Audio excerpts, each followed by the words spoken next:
اعوذ باللہ من الشیطان اللعین الرجیم بسم اللہ الرحمن الرحیم السلام علیکم ورحمۃ اللہ وبرکاتہ۔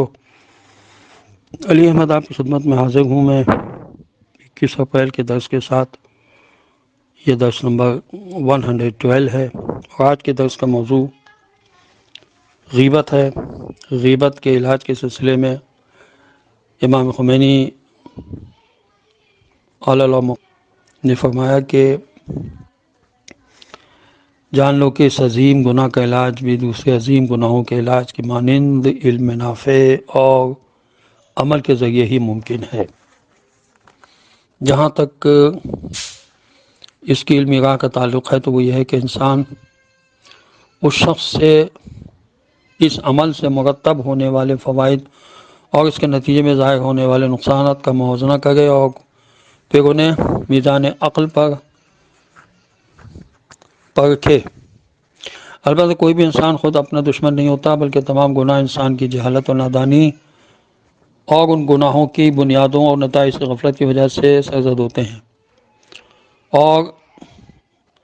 غیبت پر جو خیالی فائدہ مرتب ہوتا ہے وہ صرف اتنا ہے کہ انسان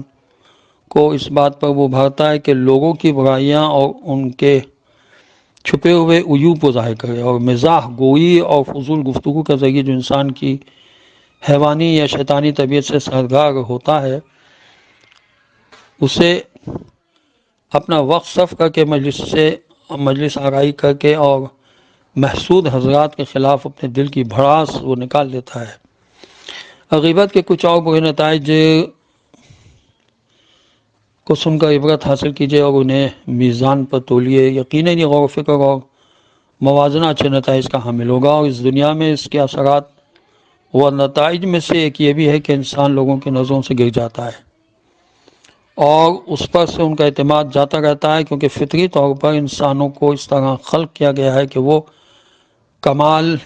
خوبی اور نیکی سے محبت کرتے ہیں، جبکہ پستی اور نقص و برائی سے نفرت کرتے ہیں۔ اسی بنا پر لوگ دوسروں کے اسرار فاش کرنے اور ان کی حق عزت سے احتراز و گریز کرنے والے لوگوں کو ان کے افعال کے مرتکب افراد سے جدا اور ممتاز سمجھتے ہیں۔ حتیٰ فطرتاً اور عقلاً خود غیبت کرنے والا شخص بھی ان منہ سے اجتناب کرنے والوں کو اپنے آپ سے ممتاز سمجھتا ہے۔ اگر کوئی سنبھل لے غیبت کرنے میں حد سے گزر جائے اور لوگوں کی عزت اور ناموس کا پردہ چاک کر دے تو خداوند عالم اسے اسی دنیا میں ذلیل و رسوا کر دیتا ہے، جیسا کہ اسحاق بن عمار کی روایت جو پہلے درس میں بیان کی جا چکی ہے مذکور ہے کہ انسان کو خداوند عالم کے ہاتھوں واقع ہونے والی ذلت و رسوائی سے ڈرتے رہنا چاہیے، کیونکہ ایسی رسوائی ہوتی ہے جو ناقابل تلافی ہوتی ہے۔ انسان جب اس معاشرے میں رہتا ہے تو اس کو حلیم و بردبار ہستی کے غضب سے خدا کے پناہ مانگتے رہنا چاہیے، بلکہ ممکن ہے کہ مومنین کی حتیٰ کہ حرمت اور ان کی پوشیدہ باتوں کا افشا کرنا انسان کے برے انجام پر منتہی ہو، کیونکہ اگر یہ انسان میں ملکے کی صورت اختیار کر جائے تو اس کے نفس پر متعدد اثرات مرتب کرتی ہے، جن میں سے ایک اثر یہ ہے کہ اس کے حامل کے بارے میں اس کے اندر بغض و عداوت پیدا کرتی ہے جو بتدریج بڑھتا جاتا ہے، اور ممکن ہے یہ بغض و عداوت اس بات کا باعث ہو جائے کہ موت کے وقت جب انسان پر بعض حقائق منکشف ہوں اور وہ بعض عوالم کو دیکھے اور پردہ ملکوت اس کے سامنے سے اٹھا لیا جائے تو انسان ان لوگوں کے عظیم مقامات اور خداوند عالم کی طرف سے ان کے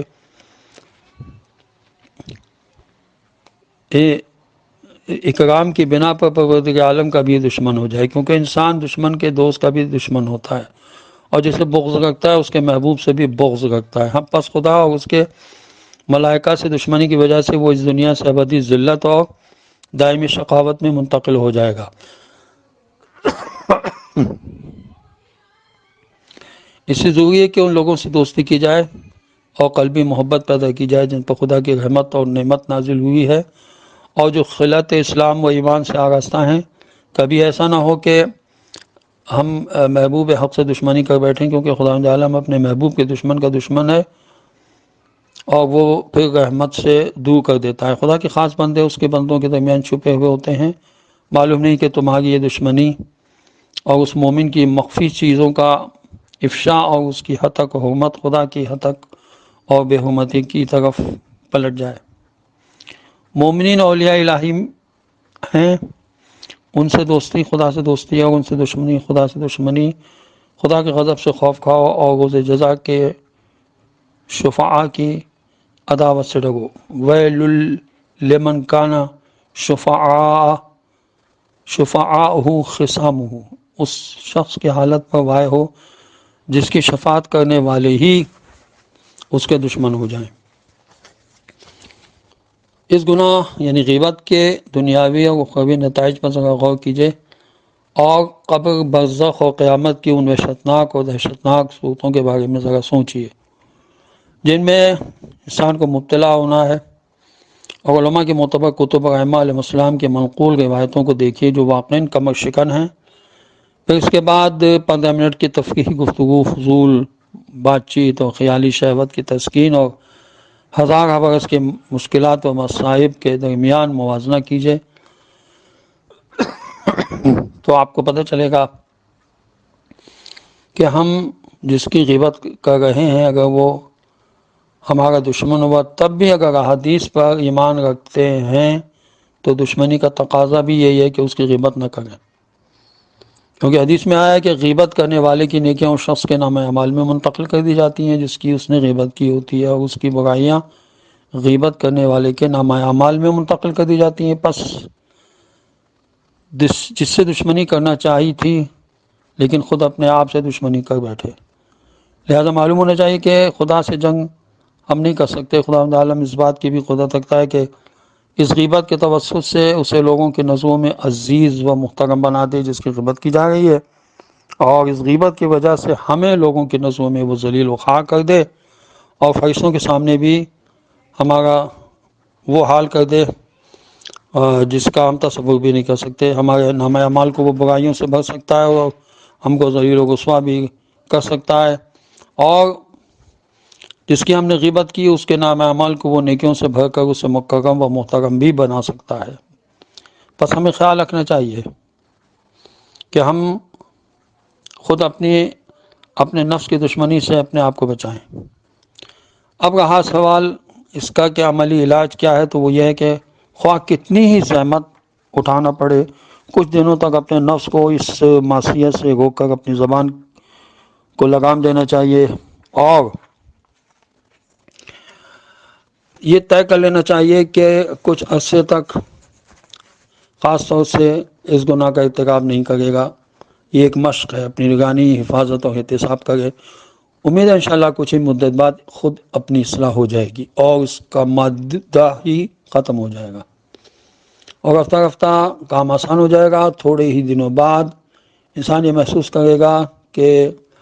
اس کا نفس غیبت ترک کرنے سے لذت محسوس کر رہا ہے۔ غیبت کے علاج اور اس کے ترک کرنے کا طریقہ مرحوم نراقی کے بیان کی روشنی میں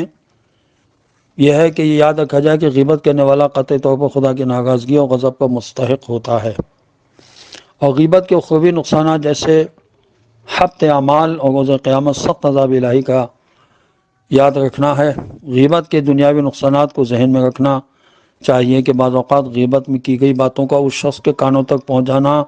جس کی غیبت کی گئی ہے ان دونوں کے درمیان دشمنی اور عداوت اور کدورت کا موجب ہو جاتا ہے، اور ممکن ہے کہ وہ شخص بدلے میں غیبت کرنے والے کو اذیت دے اور اس کی اہانت کرنے پر تل جائے، اور بالآخر مار پیٹ حتیٰ کہ قتل تک نوبت پہنچ جاتی ہے۔ غیبت نہ کرنے کے فوائد اور آثار کو یاد رکھنا چاہیے، دوسروں کے بارے میں کوئی منفی بات نہیں کرنا چاہیے، اور دوسروں سے یک دل و یک زبان اور ایک دم لا تعلقی نہیں کرنا چاہیے ہے۔ اور یہ تمام نکات اس بری